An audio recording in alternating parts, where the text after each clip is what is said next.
Welcome to Play to Win, where we play to win. Well, normally. Today we're talking about cards that are going to help you play to win from Ikoria and the new Commander 2020 set. I'm Dylan. And I'm Cameron. And let's dive deep into some of these cards that we think are going to make a huge splash into Commander. Do you have like a wet thing going on? Is it your first card blue or something? No, I've tried to keep all wet things away from me.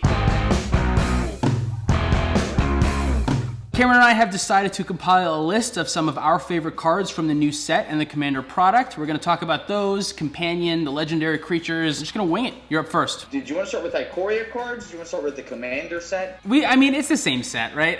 Everyone is, like, it's too hard to distinguish which one's which. It's for me, it's the same. I'm not buying packs, I'm just buying singles. So it's all just like Ikoria, but I don't know. That's fair. The first cards I want to talk about aren't actually one single card, but a whole cycle of cards. And that is the free if you control your Commander cycle. Now I'm just trying to figure out where their names are. There's a fuck ton of cards in these sets. Yeah, these ones are all definitely good, especially Fierce Guardianship, Deadly Rollick, and Deflecting Swat. The Grixis ones I think are very powerful. The green and the white ones probably won't see play in our format a ton, just because what they do isn't super relevant, I don't think, but they are still a free spell, so they might come up from time to time. Just being able to have another free counter spell, especially if your commander is part of your combo when you need it to go off. With Fierce Guardianship being 3 mana, that's still really not that expensive as a counter that we've seen in the past. It's certainly better than spending 5 mana for a Force of Will.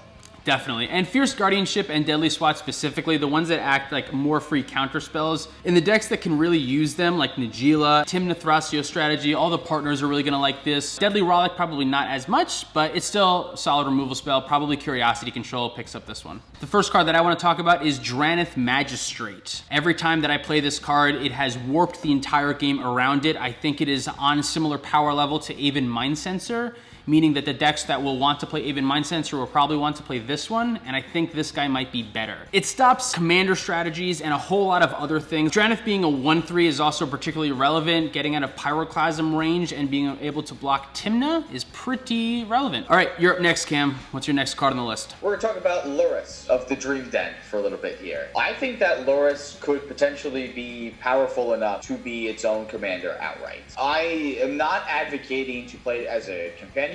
I think this might be a good time to talk about the companion mechanic. What companion does is allows you to play a 101st card sort of in your command zone next to it. It doesn't go back to it once it dies, but in exchange for doing that, you have to follow the restrictions that the card says. Most of them seem a little bit too restrictive, but there are a couple that could find their way, at least into the 99 if not companions. Lurrus is definitely one of them. As far as the other companions that we can really quick talk about, we have Jegantha the Wellspring, Kahira the Orphan Guard, Karuga the Massacroge. Who names these cards? Some kind of weird lore team that comes up with these weird names. Lutri the Spell Chaser, which has been banned already. Obash the Prey Piercer. Umori the Collector.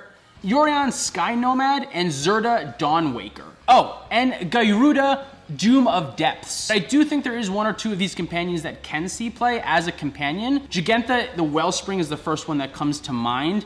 I've seen some interesting things going on with Sisay. I think there's some interesting stuff there. You do have to cut some cards that are good, but Jegantha does allow for some pretty weird tutor lines, so I'm interested in what that will do there. And Zerda the Dawnwaker is another card that I think is really powerful in Thrasios and Kenrith strategies, but it's just too restrictive as an actual companion. But it does combo with Basalt Monolith, so that's probably worth talking about. So the next card that I want to talk about is Fiend Artisan. This card is a Golgari Nightmare. It's a 1/1, but it gets +1/+1 for each creature in your graveyard. And it has a Birthing Pod type ability that lets you, for X and a Golgari, tap it and sacrifice any creature, and search your library for a creature with a CMC of X or less, where X is the amount of mana that you pay. So although it's not as cheap to activate as Birthing Pod, it does untap with creatures, which can be pretty relevant for some tutor searches that you can get. I think it probably finds a home in Metapod, in any deck that's looking to play the colors Black, Green, and Birthing Pod.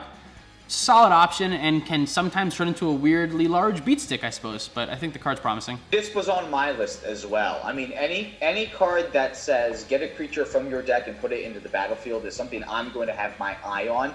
And this guy in particular, I have my eye on. Yeah, repeatable tutor effects are just strong. The next card that I want to talk about here is actually It's certainly not one that I think is going to see a lot of play. Kog'maw the Titanate. This is the 6-mana 7/6 that, when it enters the battlefield, fights a creature you don't control. When it attacks, you get to destroy an artifact or enchantment that the defending player controls. One of the craziest parts about Kog'maw is that if you have mana dorks that can tap for 6 mana, and Village Bellringer, you're actually able to go infinite this way by tapping all of your mana dorks, using 2 mana to return the Bellringer to your hand.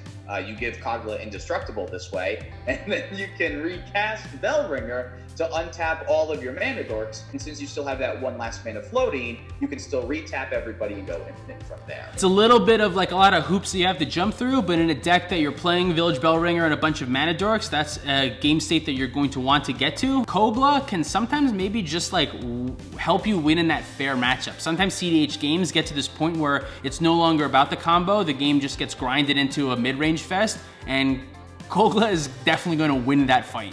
And if for some reason you are kind of sneak attacking Kog'maw, and having a 2-for-1 in the same turn off the same creature is very nice. Deal with the biggest thing on the board, swing in at somebody, get rid of their Heuristic Study.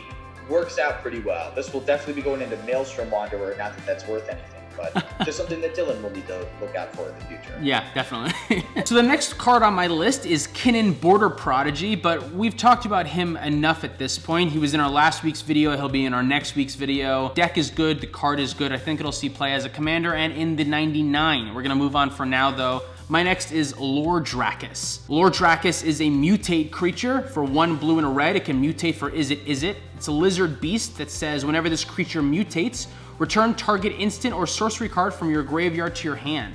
This one may feel like a little strange. It's definitely a fun value card. The main reason I'm interested in Lord Rakus is with its implications with Dockside Extortionist and Chain of Vapor. If your Dockside can make 5 treasures and you have a Chain of Vapor in your graveyard, this will help you get infinite treasures, which is pretty good. Another thing that Dockside can go infinite with, which is always nice to have in Is It Colors. I'm very excited to get beaten by this card and learn a lot from this card. The next one on my list is Of One Mind. This one's an interesting one. At face value, it's just a divination. For 3 mana, you can draw 2 cards, but it costs 2 less if you control a human and a non-human. So for 1 blue mana, you get to draw 2 cards. In decks like Najeela, that's pumping out warrior tokens that are not a human, while Najeela herself is a human. Yeah, Thrasios and Tymna say hello. Yep. Rael the Everwise is another option for blue-red commanders. If you're playing a lot of wheels, this card can get pretty big and give you a lot of extra draw value. Kazur and Ukima are also really good food chain commanders, as you guys saw on last week's video too. Bralin and Shabraz are another option. If you're looking to play Curiosity effects and Wheel effects, this Jeskai deck I think is one to sit around high tier 2. Calamix certainly seems good. I mean, being able to copy spells has always been good. It's really nice with Calamix too, is that with Quarter Calling, you're able to tap it to make more mana with Quarter Calling, the copy of the Quarter Calling to get both halves of the Kiki Jiki combo, which is super cool. You don't even have to attack. And that's it. Those are all the cards that we think will definitely find a home in some cEDH deck. Did we miss some cards? 100% we did. We're no good at this. Let us know in the comments which ones we missed. I'm sure there are a ton. That's all we got for you guys for this week. See you next week when we bring back more 3-player games.